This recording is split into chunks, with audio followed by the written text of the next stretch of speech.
This is Dr. Charles Parker, and you're listening to Core Brain Journal.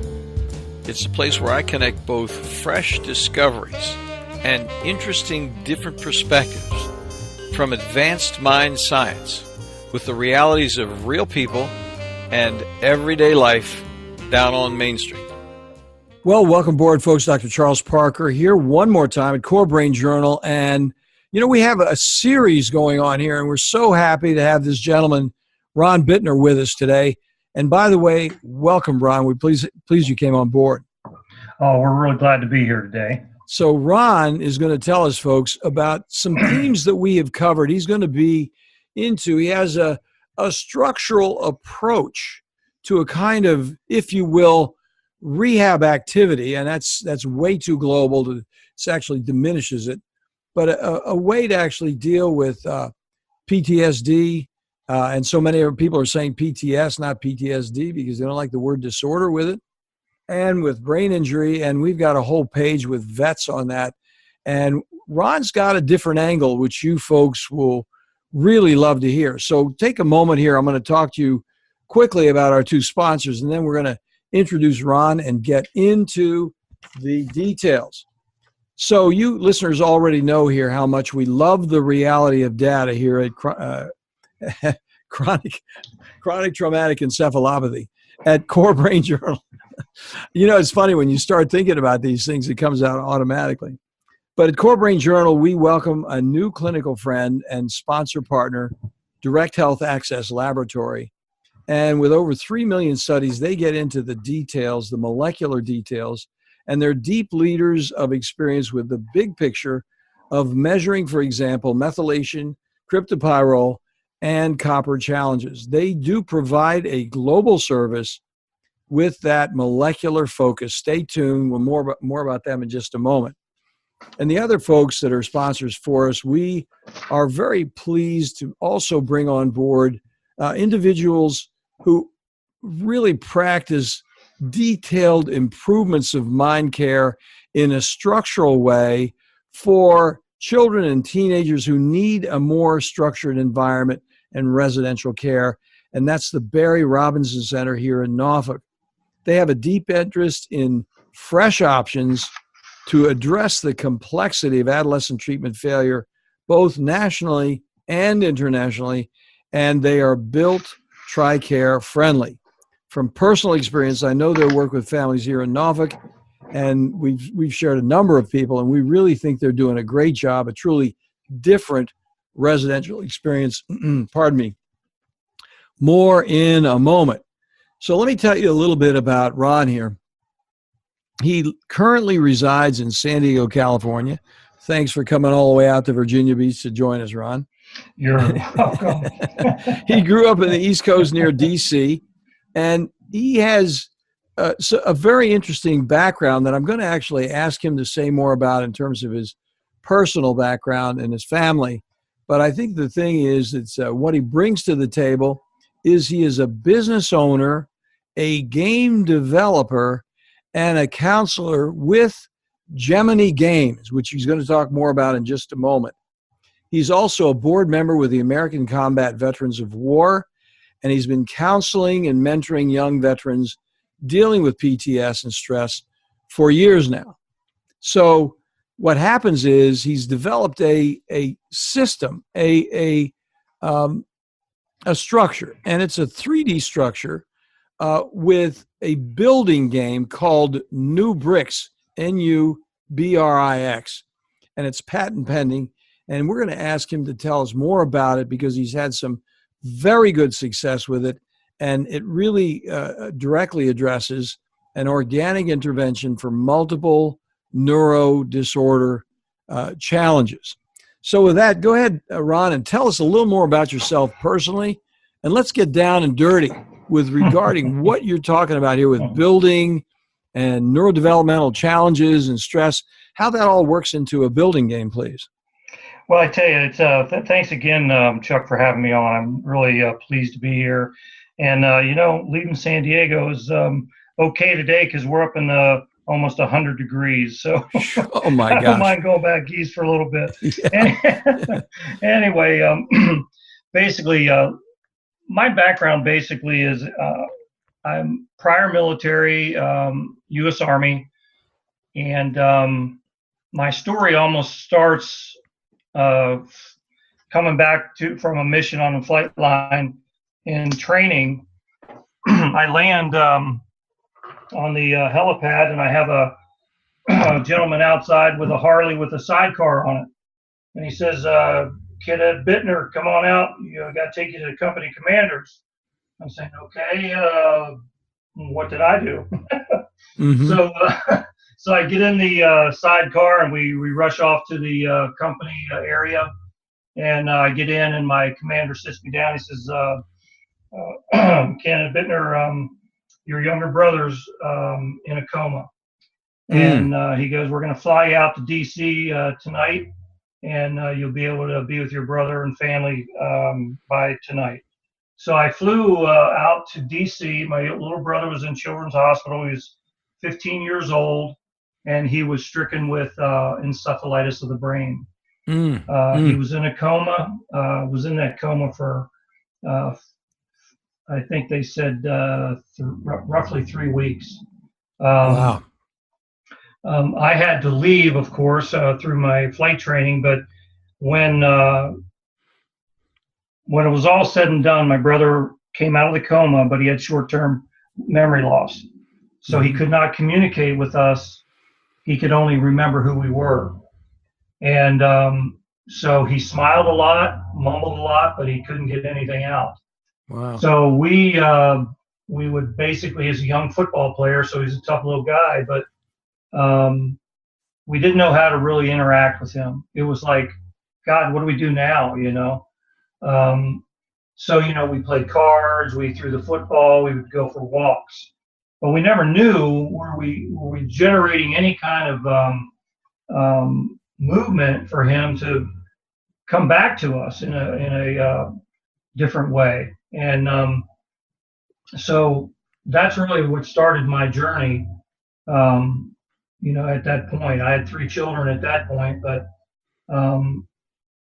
my brother had went through 15 years of tough stuff, let me tell you. And he was from a family of 8, so he was my youngest brother. So we tried every way to get him into a good situation. So, and back in the mid 80s, this was an interesting thing, because it was not a lot going on, and then they were really working with medications, of course, trying to figure out what medication fit with this particular young man. And so the joy of it was he showed progress years later through the medication and his ability to do simple tasking, you see. So my brother spent a lot of time in a shop crushing cans. That's what they had for them to do back then. And he's no longer with us. He left us in 2000, but that's really when my work started. I developed the game back in 2001. Had to put it aside for years because of my own ability to, get my family taken care of and off to college. So in 2009 and 10, I solidified the game's structure. And immediately I took it to the VA, and we took it to the spinal cord injury, and we used it with a young man of 20. He had a 4-limb issue. And then we had a Vietnam veteran who lost use of his legs. But we engaged these 2 gentlemen in this particular modality, which is what we call the 3D dimensional game of NuBrix. Now, what we ended up doing was providing not only a task, but a simple task that you could regulate from being a very basic task to gradual level movement for the individual. And by having them focus on a very simple connecting task, you were able to move them to different advances in that connection. So remember, the brain, when it's having a hard time, you got the amygdala, moving quickly. You got people are a little more hypersensitive. You got the cortisol going up. If cortisol's in there, flooding the system, it's doing what? It's creating a situation where memory, learning, everything is subdued. And we finding this out of the simple task and the focus it takes to do that task, it allows the brain to slow down with no major distractions outside of what they're doing. And I know this is where we're at with this, is because eventually we took it to the Naval Medical Center in San Diego, and we did a trial for about a year in the mental health clinic there. We had several Marines and Navy young service members with different issues, acute stress issues, whatever it would be. I never knew exactly what they had. All I did was engage them. So what we ended up doing was, while we were doing that particular rec program, I did a 21 question questionnaire for the individuals. Mm-hmm. They would answer 7 questions before they started, 7 questions while they were playing, about in the middle way of the game, and then 7 afterwards. And they correlated in certain ways of how they saw themselves before they played and how they saw themselves after they played. So you had some things going on there, so we could get some kind of a data from it. Observational data, off the charts. You had kids that were catatonic in certain ways, didn't engage in anything, sat down to the table with their peers, because we did it in peer groups, 3 to 5, 6 people. And while we were sitting there, they all realized they were all there doing the same thing.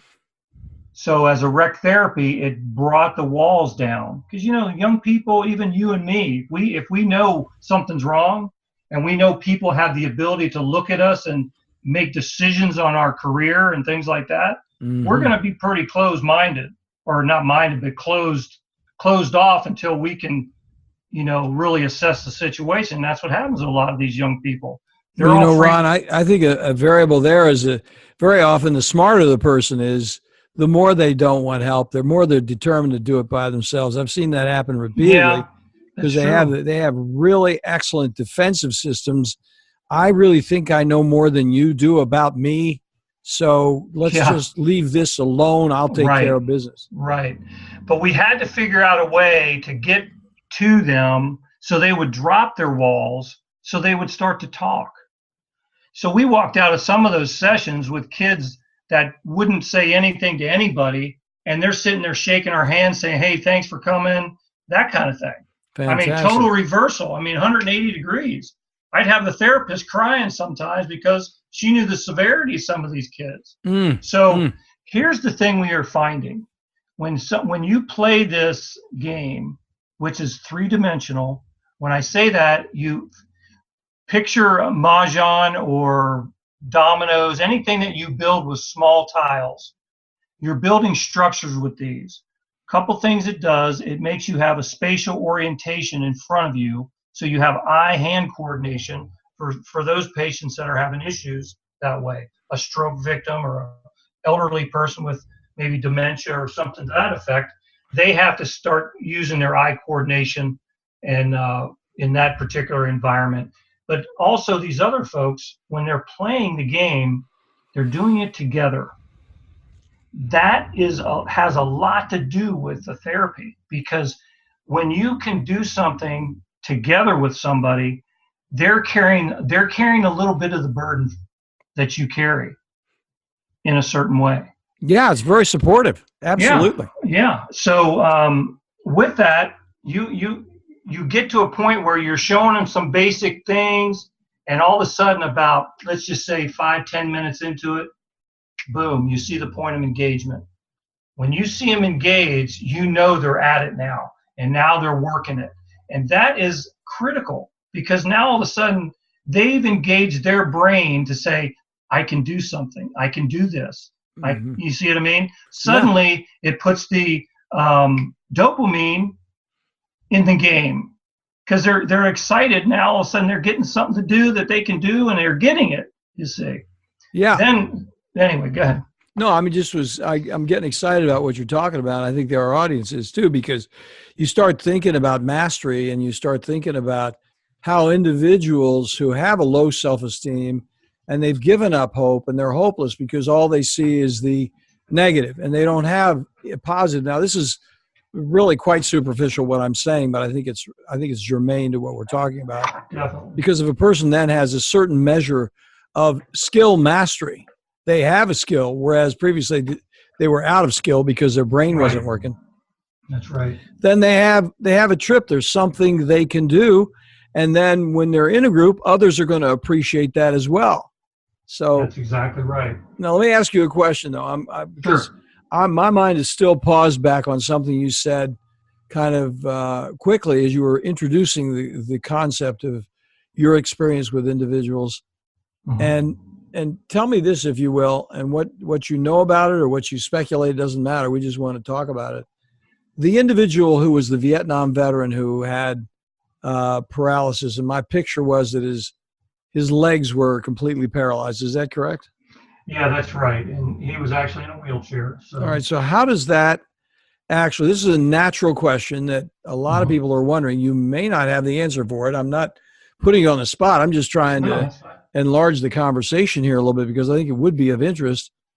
How does a person who has that kind of a deficit down in the lower half of their body get better with something that's going on in the upper, 20%, 10% of their body? How does that work?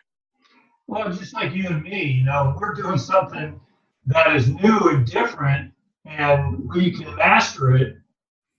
It's all about how we feel inside from that point, you see. So as you're doing something with the game, okay, with this NuBrix game, there's so many ways to play this thing. I can't even tell you because it only has 5 concepts. Those 5 concepts can be put into any structural way you want to play that game. So with that individual that's in a wheelchair, we're not playing to that particular handicap. We're playing to the mind. We're playing to his thing that says, you know what, I can't really do this, but look what I'm doing. I'm working with this 20-year-old Navy young service member who fell down a flight of stairs on a ship, got paralyzed, can't use his hands, but I'm helping him.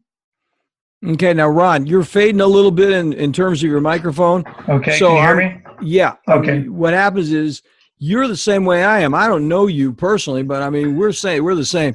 You get excited about what you're talking about, and my picture was you were up, standing up, walking around, like getting into it, and I had to call you back to the microphone because I was like chasing you down the street while you were talking. It's so true. I was getting ready to pick up my computer and just walk with it. So let's go back to that guy you had and say it because you broke up a little bit there. I got him going down the stairs in the ship, and I got the damage, but I didn't quite get where you were going with that. Okay, so what I'm getting at is, so you have a Vietnam vet, okay? He's in his 60s, early 70s, okay? Now he sees a young service member who has no use of his arms or legs like he used to, okay? He's a quad, and so now he's saying, okay, I have my issues. This young man is much more in a different world than I'm at. So he is able to engage that young man in a way that not only is it therapeutic for the Vietnam vet, but the young guy, he's got somebody that's there doing something with him. Again, that connectivity of the human spirit is critical with any of these types of things. Because we latch on to those that are like-minded and those types of things. So this is only gets better when you have more than just one person that has a condition. When you get several together, it is just, it's therapeutic beyond, so I want to tell you a quick story when we get please a go. You go ahead. But I'm going to tell you what I'm interested in. There's another thing that's coming to my mind that I do want to ask you about in a minute. I'm not going to take the break right now, but I'm going to ask you about it again in a minute, because that is, I want your story now, but I'm looking forward to hearing more details about the game itself, so a person can imagine what you're doing. You've mentioned it several times, but to wrap around, it's an audio program. Can you wrap a little more about that in just a minute? Tell us your story, and then let's go get this game wrapped up so we can see what you're talking about. You got it. You ready? Yes, sir. Please. Oh, okay. I'm so sorry.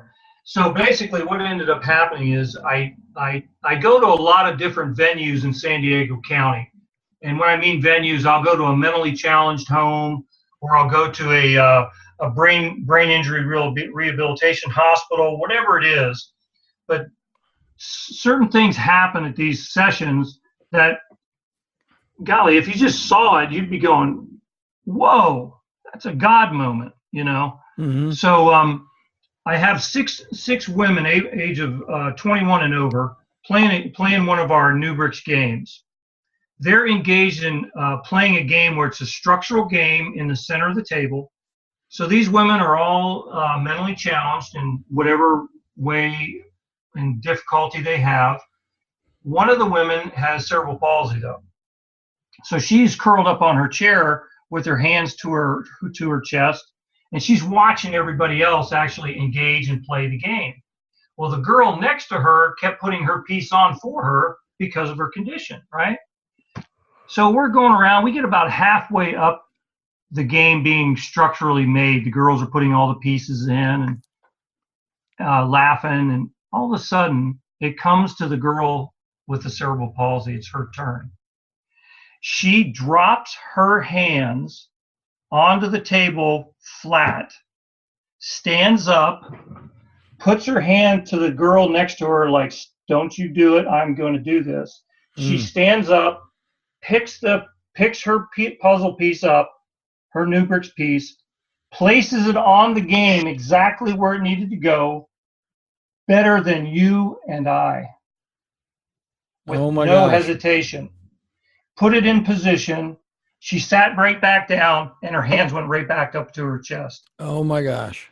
I'm looking at that, and I looked at my daughter. She was a psych major, and she was taking a video of this. And she just looked at me and said, oh, my. I said, that's a God moment, honey. Mm-hmm. Wow. Because that young woman, something in her said, I can do this. And she did it. And again, I'm going to get you right back to that community connectivity. That's a community effect. That's the NuBrix effect. When somebody engages, somebody that doesn't do this very often, it is only, you just sit back and wait, because it's going to happen. You're going to see something great happen. So, well, I'm living there with you at the table, Ron. It's easy to get really emotional about that, because you see people's lives change right there in front of you, who are completely frozen and stuck, developmentally arrested, and all of a sudden, for one odd reason or another, there's something going on that they break out of it, and that's evocative, to say the very least. You bet. So listen, let's take a quick moment. Here's what I'm going to ask you now. I'm going to ask you this question. I want you to try to give us some more details, because I know a lot of people are interested in this conversation, because this is a theme that we're so interested in the Core Brain Journal. Because what is it? It's innovative, it's different, it's out of the box, but it's replicatable. You can do it again. You can do it again and again. Yes. And you're not Mr. MD, PhD from, wherever. No. You just have seen this work. You've had some personal motivation to try to get it to work. It has nothing to, you present it and it's actually working. So let's come back in a moment. We're going to take a quick break. And when we come back, I'm going to ask you to please tell us a little more about that specific building structure if you will. We'll be back in just a minute. Well, you folks already know that here at Core Brain Journal, we're on a mission to introduce you to resources that make significant contributions to the investigation of those predictable mind science applications. Our colleagues at DHA Lab Group provide a real difference with treatment options for people at every level, from first awareness of mind problems to those frustrating times when even well-informed treatment becomes surprisingly unpredictable. For my entire professional life, from psychoanalysis to brain scans, I've searched for, yes, improved predictability. The good news for all of us, from professionals to patients, remarkably effective research offers useful, cost-effective, organic options far beyond guesswork with psychiatric medications alone.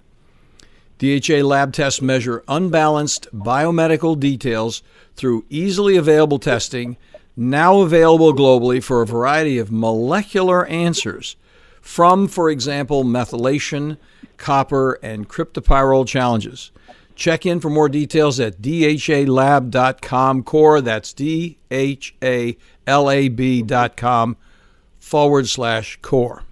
Well, folks, you know as well as I do that psychiatric treatment failure, especially after multiple medication trials and those very, very brief hospitalizations, may prove insufficient to deal at home with the complexity of troubled children and those adolescents from 6 to 17 years old. Improved care, those next mandatory steps, should include a more comprehensive approach to address those multiple levels of challenges, from family to peers to school, diagnostically from defiance to depression, on every level for families, including military families internationally. The Barry Robinson Center's 32-acre open college-like campus in Norfolk, Virginia, provides safety and security and clean, comfortable living.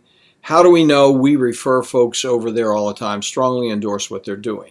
So for further information, an informed interview, connect at this page, barryrobinson.org/core. Well, thanks, folks, for taking a moment here with us. And Ron, let's get back and do that. Let's answer that important question because, and I'm also going to ask you if you have any videos, because I'll put them up on the show notes. If you have something in YouTube or something like that, we'll put it up for people, because then they can come in and get even a little more of a picture. But instead of that right at this moment, because a lot of our listeners are in their cars and they could be riding down the street in Scotland. We have listeners all over Europe, and they're not right there at their computer right now. So tell us a little bit visually about what the structure of that game is, and a little bit, if you will, about how it is played. You bet. NuBrix Games is a 50-piece brick tile game that each player picks 4 tiles randomly out of a bag. All the pieces are in a bag. It's all by the luck of the draw. It has nothing to do with like a game of cards where there's 4 suits and you got a queen and a king and a jack. You can't anticipate that anywhere in this game. So okay, now Ron, come back over here. Come back over here. Don't get too far away from us. Are you with me? Yeah. Okay. So with that, you've got there's no suits, so everything is played in the moment. You have no ability to strategize ahead, thinking you're going to get a new piece. This brings the brain to a task of just in the moment, playing with what you have, focusing on each item, each diagram on each piece. The pieces are laid flat. You have a starter brick. If I'm the first person, I put my first brick down and connect somewhere along the edges of that brick. The next person would connect also in any fashion they could with what we call them keys and slots, or they're like a male and female. Mm-hmm. You align those next to each other. They don't click in like a puzzle. You just push them next to each other and it forms a connection. Okay. Mm-hmm. Got you. So a key to a key does not connect. A slot to a slot does not connect. But when you have a key slot and you connect it, that gives you those points that are associated with those bricks. Okay? Yeah. You have the first concept is shape, key and slot connecting together. The brain needs the shapes to correlate. Next thing you have is color. We have a color and a white and a blue on the specific game. All the blues, you can only connect to a blue and only connect to a white, okay? So now you have connection with color and with the shape. So when you make that connection, now you have simple mathematics. 2 plus 2, 1 plus 3, 4 plus 0, whatever it is, you're able to give that individual simple math. So those 3 basic concepts of playing the game. Then it goes vertical with vertical play and with face-to-face play. Those are a little more advanced. But if we're playing the game, you can, so how we do it is we have a little cards. You can pick out a pyramid, a square, a box, a wall, however you want to do it. And you can build it vertically off the table. Or if you have, like in the case of the paraplegic, we played the game flat on the table for them. That way they can, if they can't grab the piece, they are able to push the piece into position and still play the game with their physical body, with that hand-eye coordination. So in essence, yeah, go ahead. No, please, you go ahead. I was going. No, I was just going to say that. So when you're playing the game, each person plays 1 brick at a time until you run out of the first 4. Then everybody would pick 4 more out of the bag, and you would play those next 4, and that's how the game is played. So no so thinking how do you ahead. get points then, Ron? How does that work? Well, when you make a connection, those connecting pieces have a number associated with. So if I have a female that's a 2 and I connect it with a male that's a 3, that's 5 points in that connection. Okay. Now, that's how you gain your points, and that's how you basically just keep a ledger of we have game card score sheets in the game, but you could just grab a piece of paper and write the numbers down also. But the key to this is this. Chuck, if you were playing with me and I had a brain injury, okay, but you're my caretaker. You're trying to find stuff for me to do and you and me to engage in, right? Mm-hmm. So you find this game called NuBrix, and it's meant to deal with stress. It's meant to help somebody learn to focus. When you are teaching me to play the game, you're going to be getting the same focus benefit and lowering.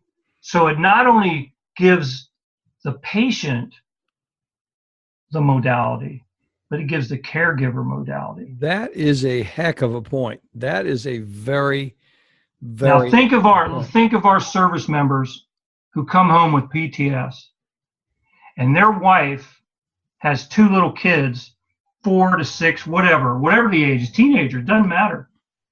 You sit down and have a family night playing this game, every one of those folks are going to be receiving that lowering of the stress hormone, that lowering of the cortisol.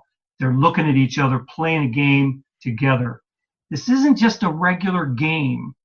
This game is meant to make you focus and seek out so your thought pattern stays with what you're doing. It is not meant for you to go riding down the street on a bike and looking at everything that's making your mind go off in every direction.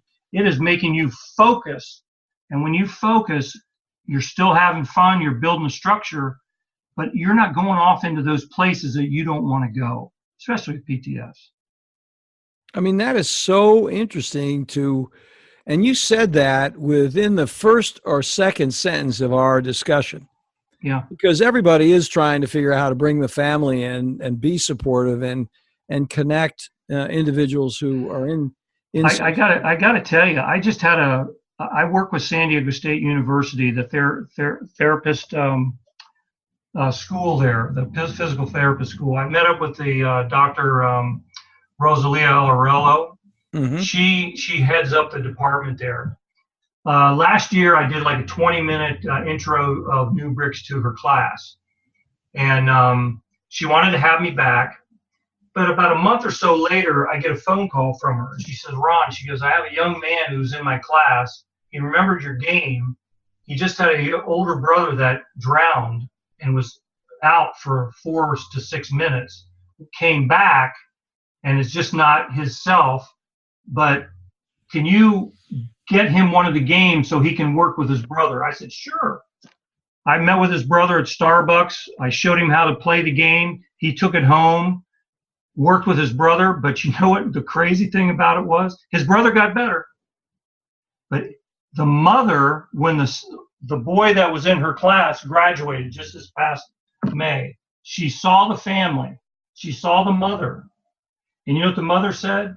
She goes, thank you for telling us about that game because it brought our family together. Now, we play other games, but this game, by us doing this with our son, allowed us to see how important it was for us to be together doing this. And that is the whole crux. That is the whole meaning of NuBrix.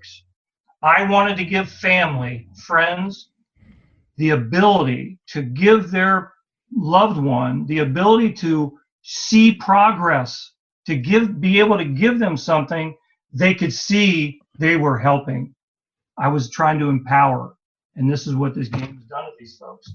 So that was a beautiful story for me. I told the doctor, you just made my day, because that's what this is all about. Absolutely. I could see how that would be so.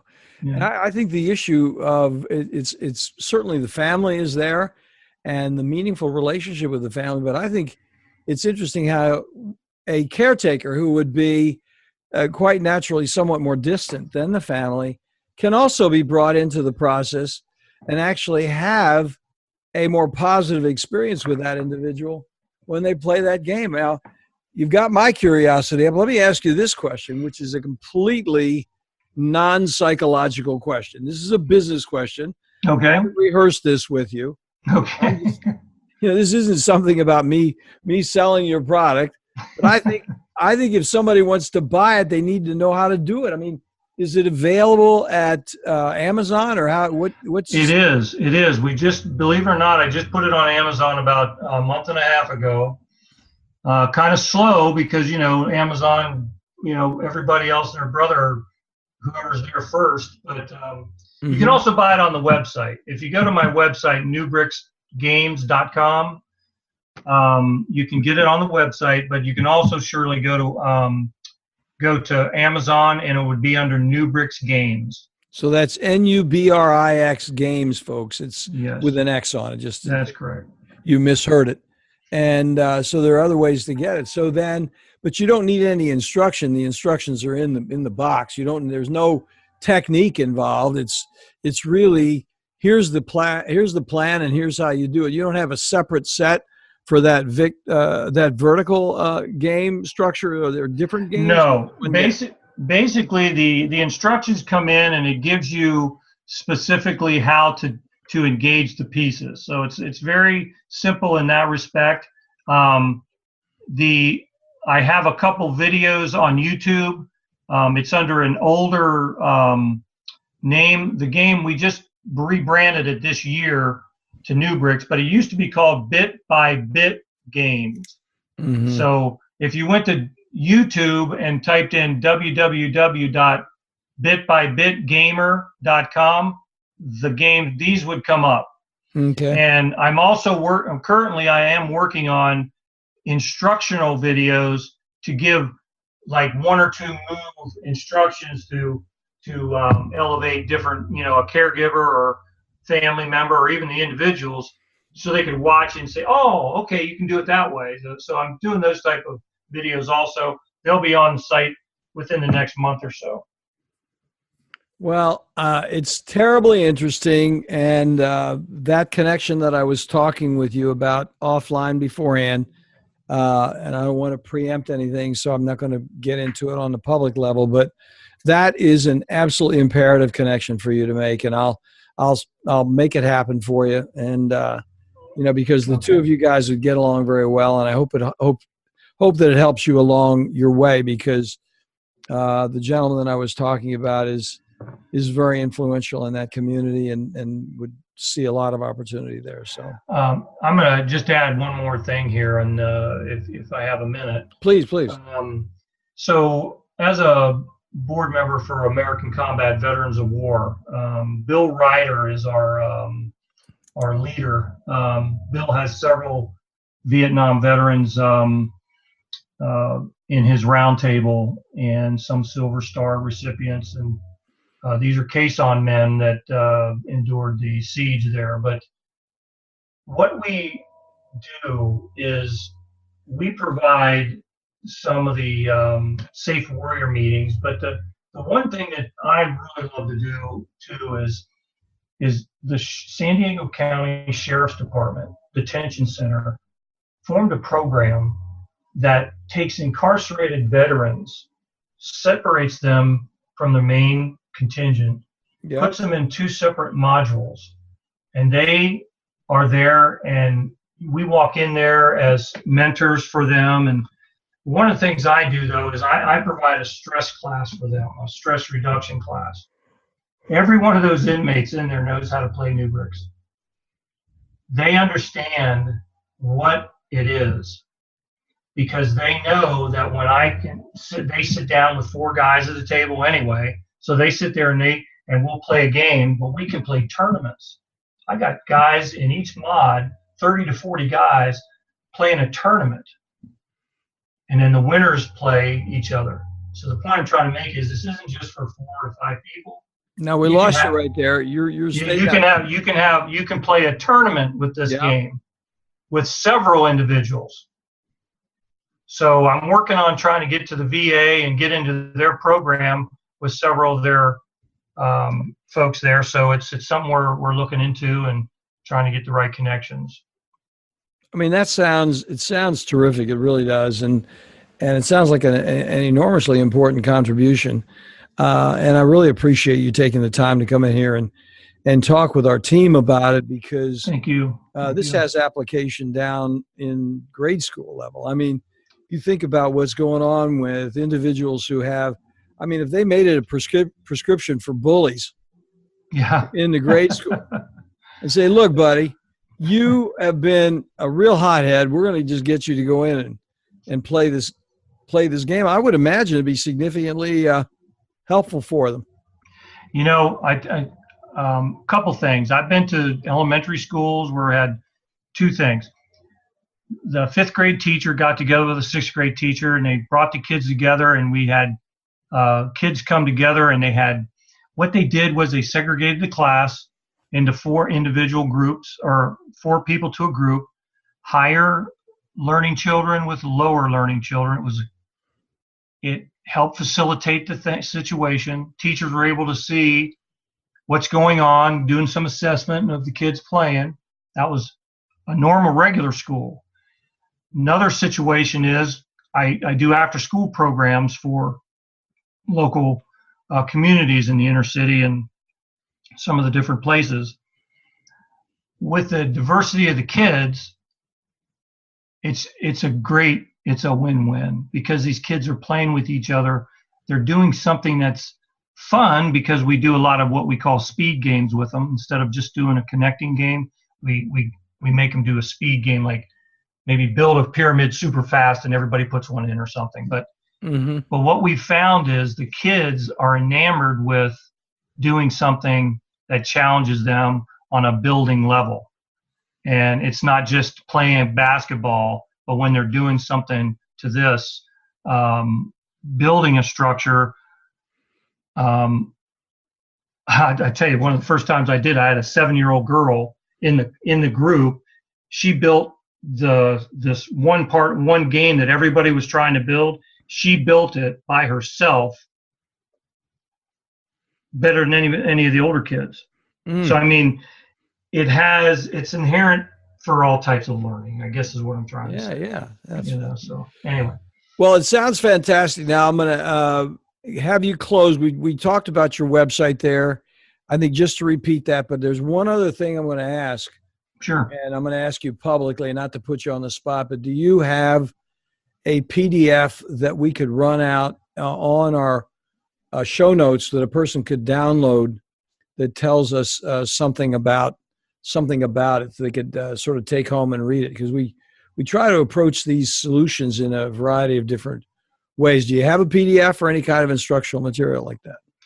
I can send it to you for sure. I'll put something together.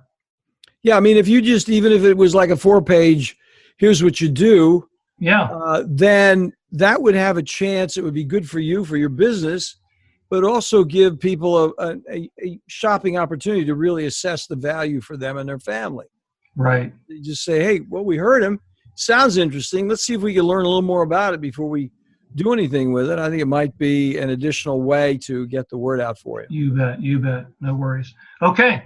Sounds great. Sounds great. Chuck, thank you. Ron Bittner, thank you so much for taking the time. We really appreciate it. And let's stay posted on this. I mean, stories are so interesting and so pleasant, and it's great to see constructive things happen like this. And we just appreciate you taking the time. Thank you so much. You got it, Chuck. And thank you. And you guys enjoy your weather there. Yeah, we're going to make it here. It was hot out here too, Ron. Okay, so bro. You have a good evening. Okay, thank you. Bye now. Bye now. Thanks for listening to Core Brain Journal. We're working every day behind the scenes to bring you reports that connect research benches with those street trenches. Here we share the complexity of mind science because, as you know, details really do matter. One of the most pervasive, misunderstood challenges is how commonplace medications, like those written for ADHD, are used so regularly without clear guidelines. If you think you'd like more specifics, take a minute to download my 2-page PDF packed with video links and references on the absolute essentials of how to start ADHD medications. They're easily available at corebrainjournal.com/start. Thanks for listening. Do connect and stay tuned. Together we can make a difference.